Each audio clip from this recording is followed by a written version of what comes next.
11 महीने से जो किसान आंदोलन चल रहा है और अभी भी आप देख सकते हैं कि किसान जहां खड़े थे वहीं खड़े हैं, उसके पीछे क्या कारण है?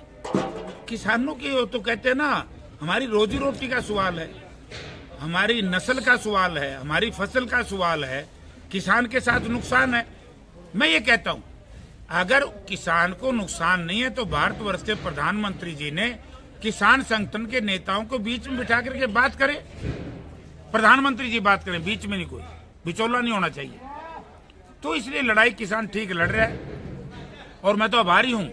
11 महीने की लड़ाई, अपने 700 के करीब हमारे किसान शहीद हुए, उसके बाद इतना सीएम से काम ले रहे हैं। वरना ये गठबंधन सरकार तो बेसिस खो चुकी है।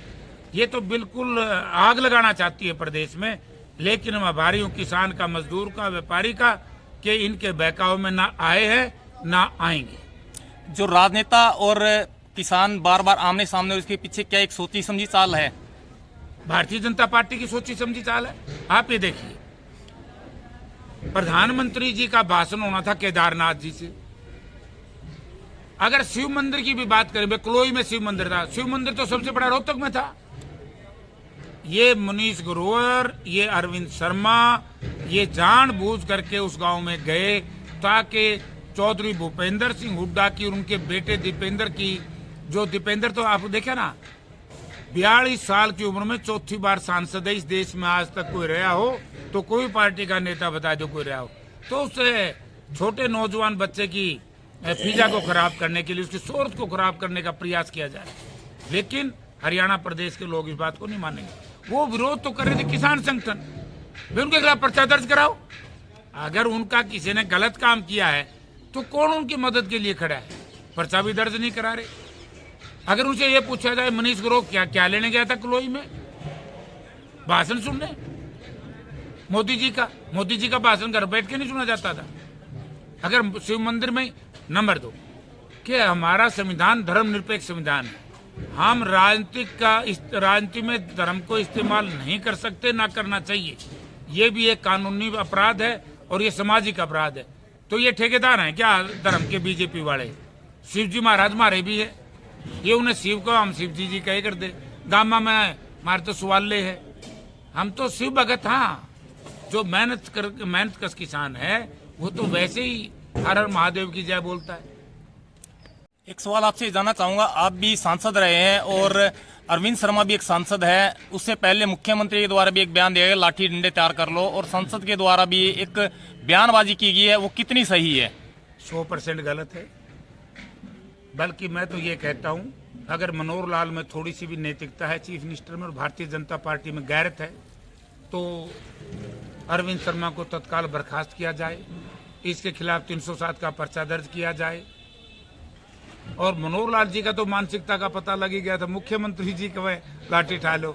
एक तरफ तो भूपेंद्र सिंह हुड्डा चीफ मिनिस्टर थे, एक किसी कार्यकर्ता ने उनकी तरफ थप्पड़ किया, हुड्डा साहब ने कहा नहीं, ये गुस्से में होगा, इस पे मुकदमा दर्ज नहीं करना। हर एक तरफ ये मुख्यमंत्री को लाठी ठा लो, अगला सजा होगी मैं देख लूँ, और जो जेल काट के आओगे नेता बनोगे। ये भड़का रहे हैं, दंगे भड़का रहे हैं, दंगई ये लोग है। अरविंद शर्मा तो दंगई खुद ही है, क्योंकि ये तो रोहतक के लोगों ने गलती करी जिन्होंने इसको वोट दिया। अरे सब्जी खरीदने तो नहीं जाओ, वह कहानी नहीं हो, गलियों ही नहीं हो, और वोट देने होने को देखे। एक तरफ दीपेंद्र सिंह था, एक तरफ अरविंद शर्मा। अरविंद शर्मा का इतिहास तो अपराध से जुड़ा हुआ है। इन्हें तो बहुत जवानी में मर्डर कर दिए थे, आर्थिक अपराधी है, कितने लोगों से मुकदमे हैं। तो ये झूठ बोलने के आदमी है। तो इसलिए इनकी बात पे अब क्या मैं ज्यादा चर्चा नहीं करना चाहता। सरकार द्वारा दावे किए जाते किसान की फसल का एक एक दाना लिया जाएगा, और जबकि जगह जगह किसानों के द्वारा जाम लगाए जा रहे हैं फसल ना बिकने के हेतु और खाद ना मिलने पर। तो सरकार अपने दावों में कितनी सही और कितनी सच्ची साबित हो रही है? कहते ना, लोक लाज से चलता है। दुष्यंत में लोक लाज नाम की चीज नहीं, चौधरी देवलाल के नाम को कलंकित कर दिया और वो सच्ची साबित कर दी कि लुटेरे प्रवृत्ति के लोग हैं ये। इन्हें कहा था कि एमएसपी पर बाजरा नहीं बिकेगा, इस्तीफा दे दूंगा। उचाना की मंडी जहां से रिप्रेजेंटेटिव है, यहीं बाजरा नहीं बिका एमएसपी के ऊपर, धान नहीं बिक रहा एमएसपी के ऊपर। को आज विजिलेंस जांच करा लो, हाईकोर्ट के सीटिंग जज से जांच करा लो। कैथल में, कलायत में, कुरुक्षेत्र में, हिसार में, उचाना में भी बने, कोई एक पीआर की पूरे भाव था 1960 रुपये, 1700 से ऊपर कोई नहीं बिकी। ये जो क्या है, ये राइस मिलर्स अफसरों से मिलके, सरकार के मंत्रियों से मिलकर के, कौन है इसका फूड सप्लाई का मंत्री, आपको मालूम है? आपको ज्यादा पता है? आप बताओ ना आपको कौन ज्यादा है? पता है, हमें तो पता, आपको भी ज्यादा पता है। फिर नाम बता दो ना उसका, ताकि डिप्टी सीएम ही है। हाँ, डिप्टी सीएम है।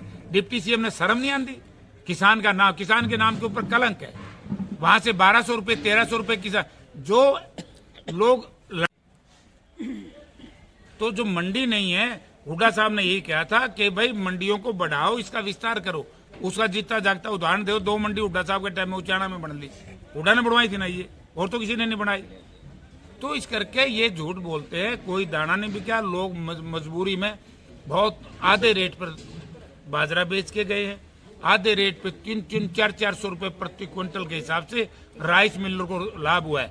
और राइस मिलर के साथ जो क्षेत्रीय नेता इस इलाके के, वो मिले हुए हैं, किसी पार्टी के भी हों। अगर वो मिले हुए नहीं है, उन्होंने आकर के विरोध करना चाहिए, चाहे बीजेपी का हो चाहे जेजेपी का हो। अगर वो विरोध नहीं करते, वो भी भ्रष्ट है।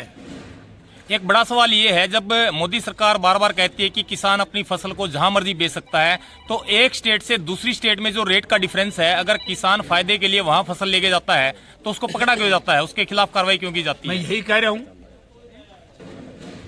रहा हूँ, कि झूठ बोल रहे हैं, पूरे देश में नहीं बेच सकते। यही आज ये पर्चे दर्ज हो रहे हैं आड़तियों के ऊपर, कितने आड़तियों पे पर्चे दर्ज हो चुके हैं, तू दूसरी स्टेट से धान क्यों आई है तेरी दुकान पे? ये कुछ नहीं, झूठ बोलते हैं। एक आपकी पार्टी को लेकर सवाल है, जो जोश बड़ौदा उपचुनाव में नजर आया पार्टी में, वो इलाहाबाद उपचुनाव में नजर नहीं आया, उसके पीछे क्या कारण है? समय समय की बात होती है, क्षेत्र की बात होती है, कैंडिडेट कैसा आया उसकी बात होती है, कई चीजें उसमें आती हैं। वो बात हम पार्टी प्लेटफॉर्म पे बात करेंगे। क्या इसी वजह से वहाँ कैंडिडेट की जमानत वो जब्त हुई है, सपोर्ट ना मिलने की वजह से? हैं? क्या इसी वजह से कैंडिडेट की जमानत वहाँ सपोर्ट नहीं मिल पाई उसको प्रॉपर पार्टी की तरफ से? लोगों ने कैंडिडेट का कैंडिडेचर स्वीकार नहीं किया, उसमें हम क्या करें भाई?